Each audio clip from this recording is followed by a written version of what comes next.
6টি মাস চলে গেল, বাংলাদেশ ফেসিবাদীদেরকে তাড়ালো, কিন্তু ফেসিবাদের বোঝা এখনো এটিএম আজহারুল ইসলামের ঘাড়ের উপরে রয়ে গেল। এক এক করে জাতীয় নেতৃবৃন্দ সবাই বের হয়ে আসলেন, এখনো আজহারুল ইসলাম অন্ধকার প্রকোষ্ঠে থেকে গেলেন কারাগারে।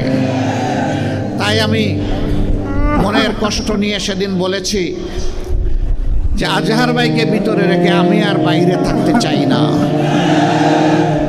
আমি সরকারকে অনুরোধ করেছি আগামী 25 তারিখ আমি স্বেচ্ছায় নিজেকে আইন শৃঙ্খলা বাহিনীর হাতে তুলে দিয়ে বলবো আমাকে গ্রেপ্তার করুন এবং আমাকে কারাগারে পাঠান। যেদিন আজহারুল ইসলামের মুক্তি হবে তার পরের দিন আমার মুক্তিটা দিয়েন। 13টি বছর কারাগারের অন্ধকার প্রকোষ্ঠে দুঃখে দুঃখে জীবনের সাথে তিনি লড়াই করছেন। এই সময়টা প্রিয়তমা সহধর্মিণীকে তিনি হারিয়েছেন। এই সময়টা তার পরিবার ছিন্ন ভিন্ন হয়ে গিয়েছে। সেই মানুষটার উপরে আর জুলুম করবেন না, দয়া করে তাকে এখনই মুক্তি দেওয়ার ব্যবস্থা করুন।